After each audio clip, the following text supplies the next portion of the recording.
Gentlemen, this week, the name on the marquee has got to be Magomed Ankalaev, who this past weekend defeated Johnny Walker by knockout in the second round. Mark, let me start with you.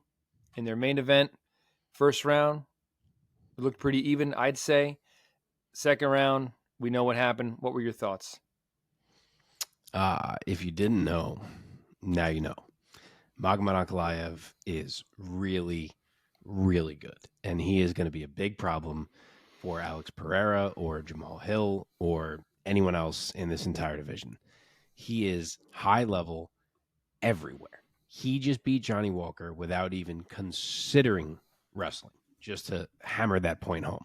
And in the first round, it looked like he was going to need to wrestle because Johnny came out looking sharp. Like I loved how he walked Magomed down right away and tried to make him feel the pressure and feel the power that was coming at him. He really did start well. Like despite the loss, I think we are seeing the best version of Johnny Walker that we've seen. And early in that fight, I think he had everyone thinking like, man, Magomed is going to have to look to take this thing down and get Johnny off him because Johnny was really walking him down. But nope, he stayed completely calm. He was unfazed. He withstood it. He stayed in it so he could make his reads. He started chopping the leg, and then he just turned the tide entirely. And before that round was even over, it went from Johnny in the driver's seat to Magomed in the driver's seat. And then round two was the pendulum had fully swung. And the finish, my God, I mean, he dropped Johnny. You could see Johnny was still there and wanting to get up if he would have maybe had one or two more Mississippis. But he got hit with a nuke that just exploded his nose. I mean, Yes. Great accuracy on that kill shot from Magomed there. And again, he never wrestled. He just struck with the man, and it didn't take him more than a round and a half. He's frightening. I don't know what the weakness is. Omar, let's bring you in here. What were your takeaways on that finishing sequence? In my eyes, it looked like Johnny got sort of out of the range that he wanted to be in, and Ankalaev capitalized on it. What were your thoughts? Yeah, I think we talked about it last week about Johnny Walker's approach now, having been at SBG and them trying to rein in the crazy with a little bit more patience and technique, but still trying to keep his crazy. And I think he did try to find a good balance of that in this fight. I think where it ended up going left for him was when he ended up riding the cage the entire time. And so what I mean by that is Ankalaev was essentially in the center, or at least at the very on the outside, with Johnny against the cage, just laterally moving against the cage, and it a lot of times never really came off of that side, and it just allowed Ankalaev to walk him down. And I think a lot of that ended up happening a lot more in the second round than it did in the first. But that was really the beginning of the end, and you could see Johnny Walker kind of, I want to say, beginning to be concerned about getting trapped along that fence. But it happened anyway, and I think it really, once he started trying to get out and started trying to move forward out of that fence range, I think that was when Ankalaev was able to land that shot, drop Johnny Walker, and then just completely explode his face. Well, not in that first round, though. To your point, to kind of counter your point a little bit, in that first round, wasn't Johnny Walker the one who was kind of walking down Ankalaev? And then in the second round, it just seemed to kind of flip a 180, and Ankalaev made some kind of adjustment. I don't know. Somebody who knows striking and in cage generalship, I don't know if I'm using the right words there, way more than me could maybe answer this question. I don't know if it was a footwork thing or just a mentality switch that Ankalaev made. He came out, he said, I'm going to be the aggressor in this round. And it was Johnny Walker on the back foot. Yeah. Yep. Yeah, it very well might have just been the way that it started. It might have been his approach in the second round. He probably would have gotten some words, I'm assuming, from his coach in between rounds to not allow Johnny Walker to go first and not allow Johnny Walker to dictate the pace and probably things of that nature. So it seemed like he made obviously the right adjustment in the second round and took Johnny Walker's head. But Mark, to your point also, just wanted to echo that.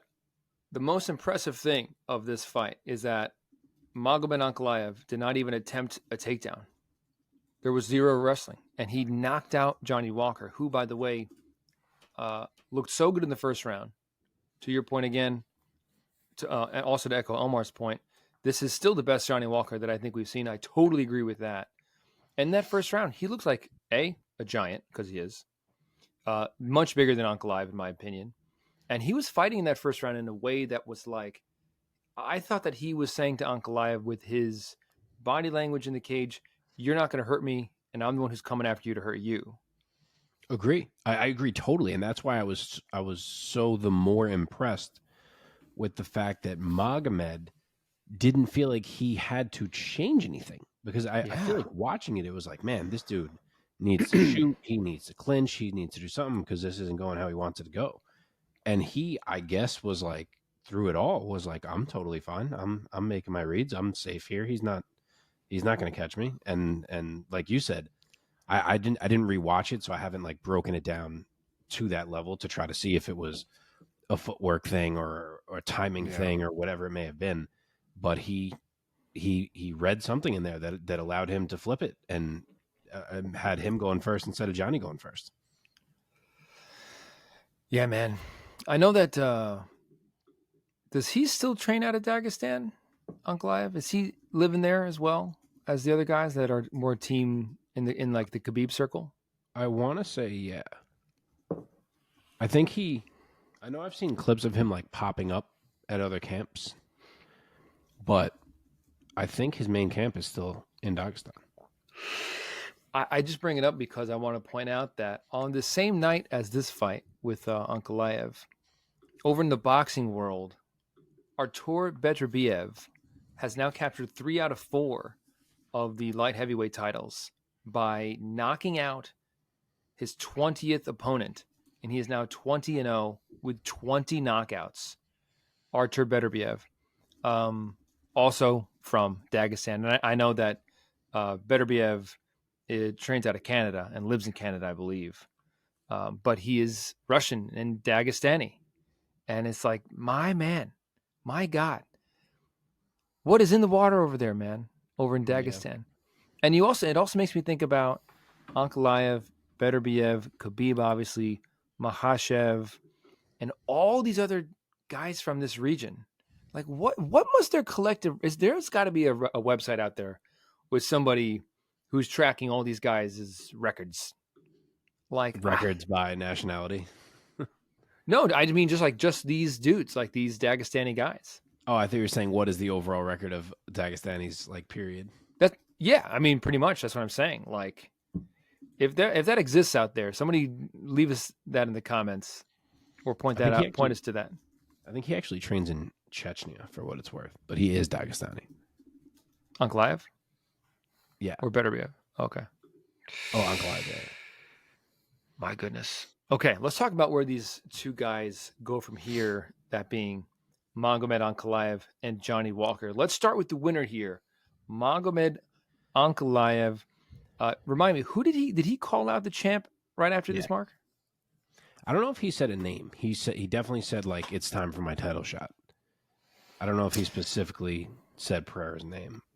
I want to say that he did not. So let me throw it to you, Mark. Would you agree? Is it time for him to basically say whatever's going to play out in front of me, I'm going to let it play out, and I'm not going to just take a fight because Dana tells me to. I'm going to wait for this is my time for my title shot. Would you agree? Yay? Nay?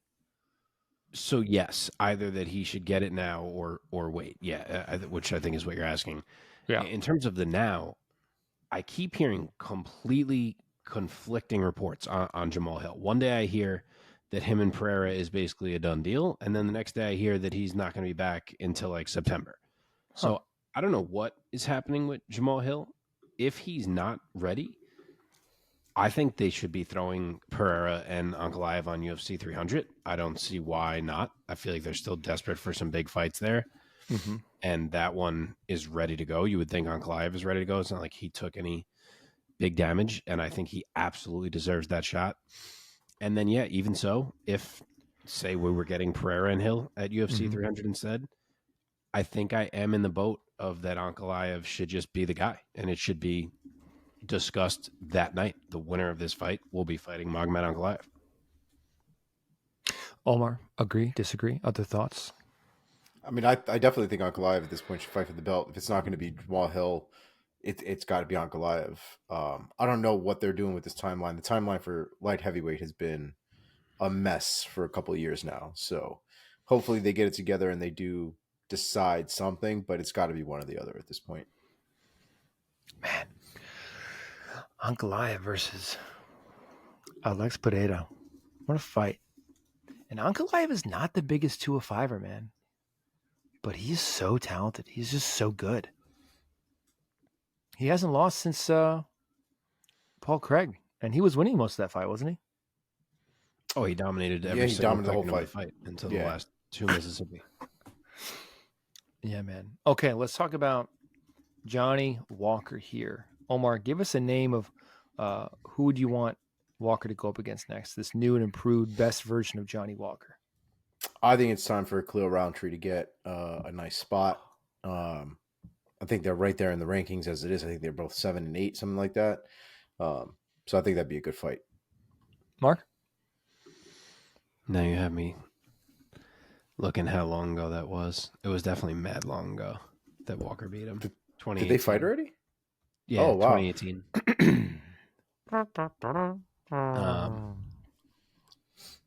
But yeah, I mean, Khalil certainly deserves that rematch at this point. I almost feel like I don't want to I feel like Khalil should go past him now that he's coming off a loss. Let's go, Khalil. But I do see the thought process there. I'll say the winner of I want to say the winner of Dominic Reyes and Carlos Ulberg, but that's not until March 30th, so maybe that's too long of a wait. If it is, then I guess I'll say Volkan Ozdemir. I don't love it, but we've never seen it. They're right near each other. That's true. Makes sense. I might like that one the best, actually. I feel like I don't know. Because I've always liked Johnny Walker. I would not want him to fight Carlos Ulberg because I have a very high opinion of Ulberg, and I'd be worried. I would be worried for my man Johnny. But I don't know. This new and improved Johnny, this best version of Johnny that we've seen at SBG. Still Johnny and Khalil again would be really fun because it's an entirely different both of them. Both of them, yes. Totally. Neither guy really even resembles the guy that was fighting in 2018.